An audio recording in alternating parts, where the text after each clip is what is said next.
Back in the 1970s, Airfix kits seemed to be everywhere.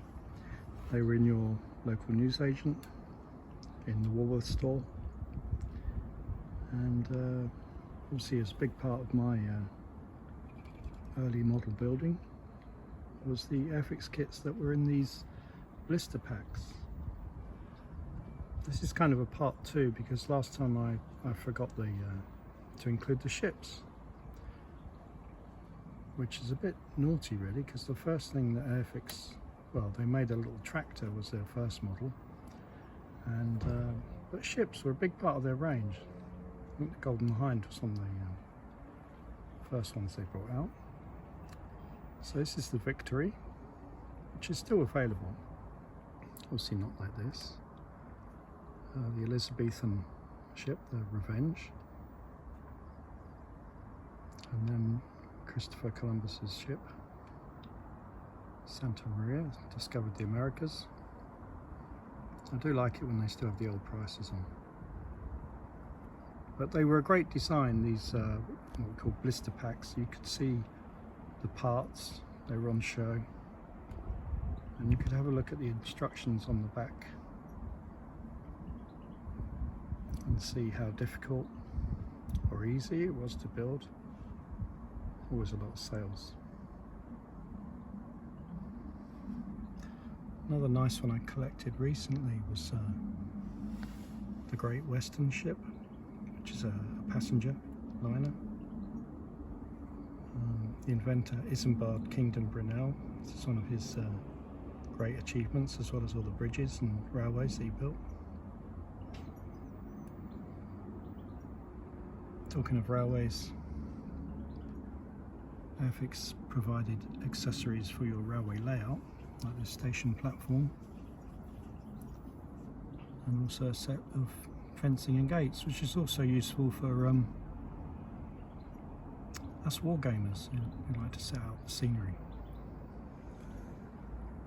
Talking of war games, there's the Airfix Panther tank,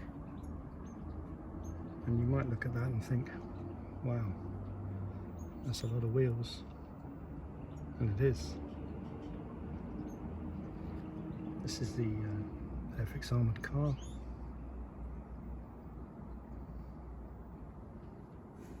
and the Stalin tank.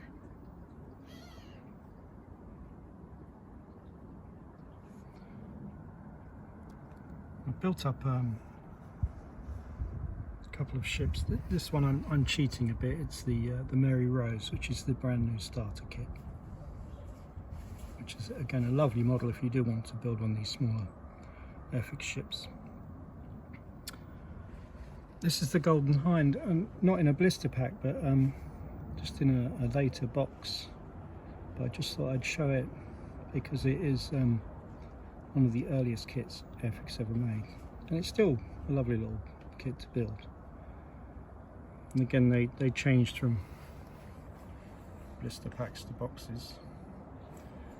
One I have built is the Cutty Sark, which you can still see if you're visiting Great Britain, like Greenwich, it's there. Victory's in Portsmouth. Cutty Sark is in Greenwich in London.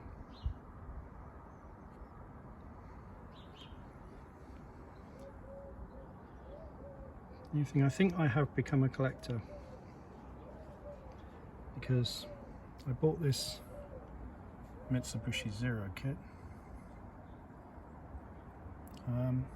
and I built it, and then I thought, I saw another one on eBay and I thought it'd be nice to have it, you know, complete with the parts there.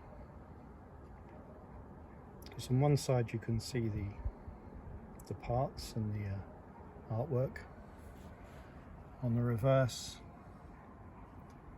the colour scheme, and also the instructions were there for you to be able to look at.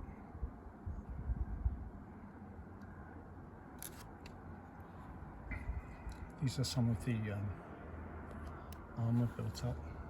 Shows a Stalin tank, the armoured car, and the Panther. I mean, they still build up into really nice little models, and they came out in the 1960s. The other nice thing is the Airfix aircraft always came with a nice little stand.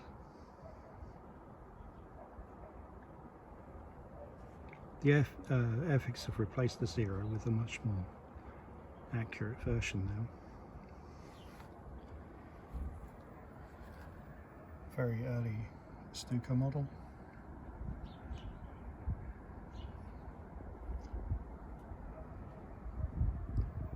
And again, I just thought I'd include a Spitfire again because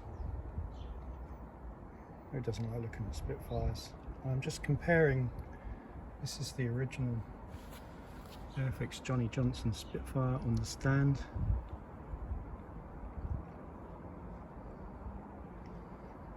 But this is the latest offering by Airfix of the Mark 9, again with Johnny Johnson's markings. And as you can see, if you compare the two, Airfix have come a long way. They're much easier to build, nicer shape. But there's something really, for me, I loved seeing these models in these boxes and being able to see all the parts and the artwork.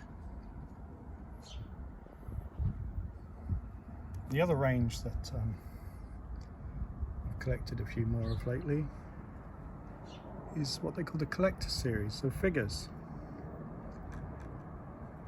In 1776, this is a British Grenadier, and he had a companion, the American soldier. Again, you can see all the parts, and they gave you really super artwork so you could copy that. Moving from the American War of Independence, moved to the Napoleonic Wars. This is the famous 95th Rifleman. Always a really popular subject for us British.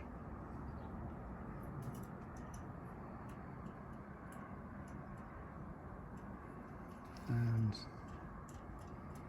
our friends now, the French. This is the Line Infantryman from 1815. It came on a little base, and there's a little piece of plastic card there. You had to cut that into fine strips for the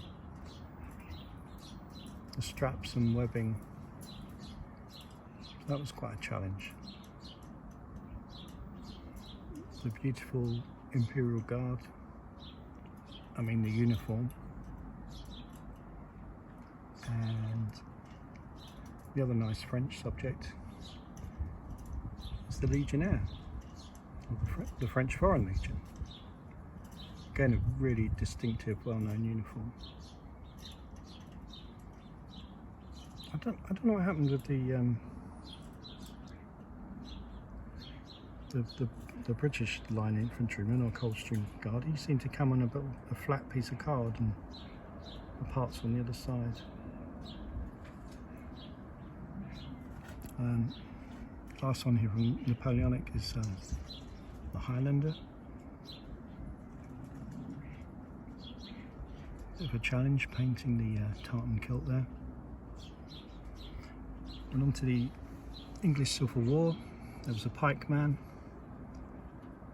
and a musketeer. Now you could paint these as a royalist or parliamentarian soldiers. And the nice thing, again, you can look on the back, see how to build him up. If you see the little template there, that's what the straps you have to cut. For the sake of completeness, in the collector's series there's a Cavalier and a Roundhead, so Cavalry. So that's quite clever because you have to build two of those, because one is a a Cavalier, and the other option is the round-head parliamentarian with a helmet on. And both those parts are included in the kit. These are some of the parts. I can see a hat down there, a Cavalier,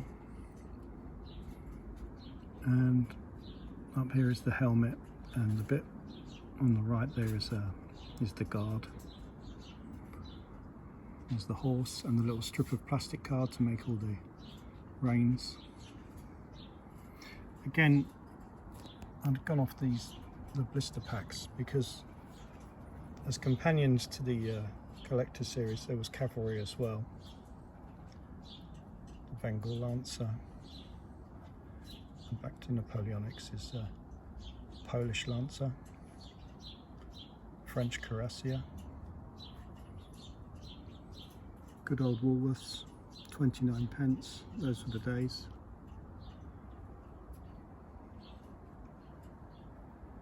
A Lifeguard, which was the British heavy cavalry at Waterloo in the Napoleonic period.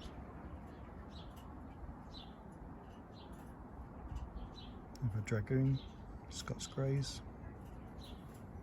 They're the ones in that famous painting of the Battle of Waterloo. And Hussars, which were like cavalry. And there of course is George Washington, who later became the president.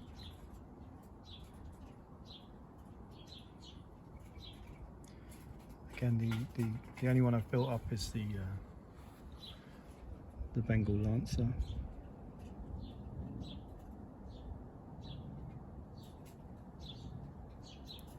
As you can see, the horses are lovely, and they do build up into really nice models. I cheated a bit. The reins on the horse, I cut some thin strips of leather. The plastic card kept melting, trying to go around his hands there. Otherwise the straps on the horse are using the plastic card. So there you are. 1970s, 60s and 70s Airfix kits.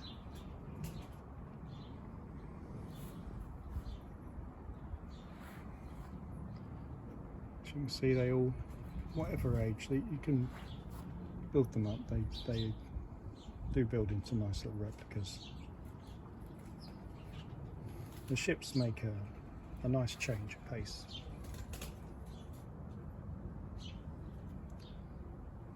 So I hope you enjoyed the tour of my imaginary shop again. Hope it brought back some nice memories.